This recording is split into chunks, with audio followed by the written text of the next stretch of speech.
It was 1974, and Toronto lawyer Bruce Thomas had a big problem. He was president of the Toronto Metros of the North American Soccer League, a team in crisis.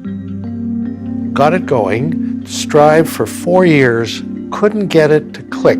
We were on the verge of a collapse. Not enough fans in the seats, not enough money in the bank. If the team was going to survive, Thomas needed a business partner. He turned to Toronto's ethnic communities, where he knew there was a strong soccer tradition. I wrote a letter to every one of them. I only got one answer. That answer came from Toronto, Croatia, a team formed in 1956. Its roots went back to the former Yugoslavia, where soccer was the national sport. Croatian immigrants who came to Canada after World War II brought with them their skills and love of the game, and established a powerful community team in Toronto. They were a very attractive side to watch. Stan Adamson has chronicled soccer history for more than half a century and watched the rise of Toronto, Croatia. They won about 24 championships in the 60 years. And there was nowhere to go further. And here is the opportunity to get into the North American Soccer League. After emigrating from Croatia in 1950, Dick Bezic became a successful Toronto businessman. When Toronto, Croatia decided to buy 50% of the Metros, they asked him for guidance. Bezic agreed, though he knew very little about soccer. I used to play soccer as a kid, but I was a lousy player.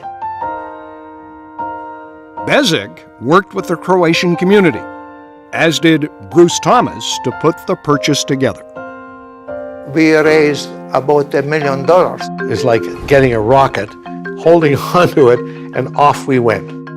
The next stop was New York, to meet executives and owners in the North American Soccer League. You now meet with the wealthy team owners from around North America in this pro league. What was that like? It was lots of fun. The fun began when League Commissioner Phil Woosnam was told the team would now be called Toronto Metros Croatia. To Mr. Woosnam, who was the commissioner, it was unacceptable. He did not want the name Croatia. He wanted the teams in the North American Soccer League to be the city names. And Dick made it clear. He was a very effective communicator in his own way. And I said to him, Mr. Commissioner, if you are going to continue this way, I am getting up and leaving. In the end, it was Woosnam who blinked.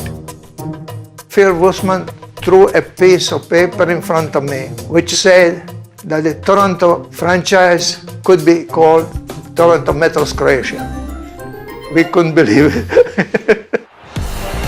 4 goals to 3, all 4 to Eusebio.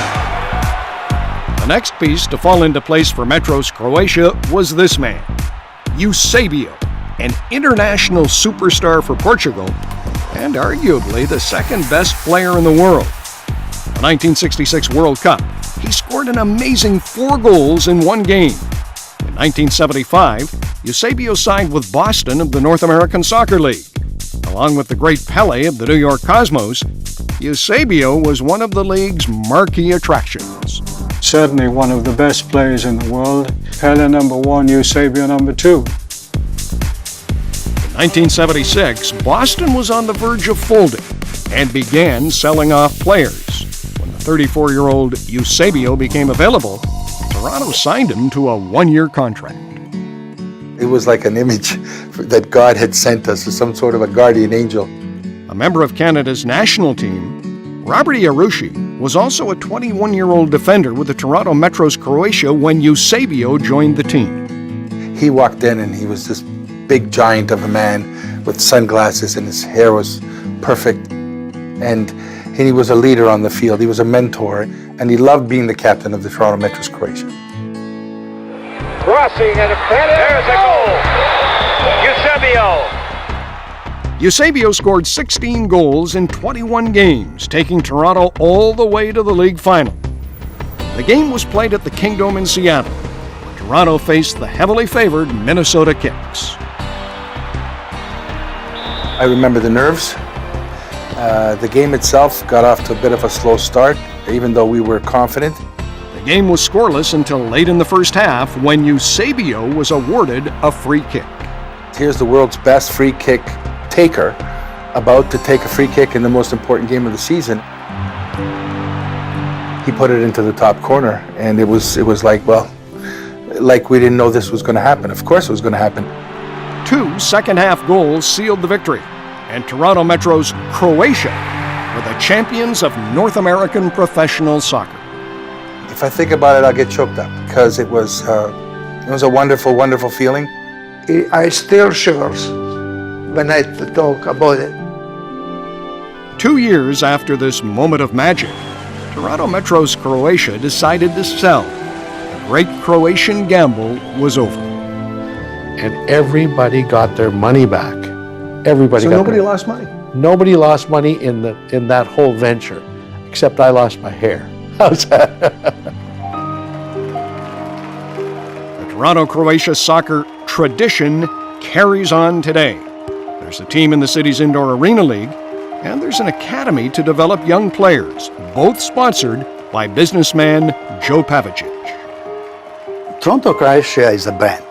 It is important that Toronto Croatia stay alive, building soccer in this country. It's Pavicic's way of honoring a proud soccer legacy and its greatest victory. Toronto Metros Croatia was recognized from Canadian Hall of Fame of Soccer, and that is going to stay in this country forever. The Croatian community will always be a pillar in the history of the game, taking over the Toronto Metros and giving the soccer fans of this city one of the great memories, soccer memories of all time. There's a beautiful story.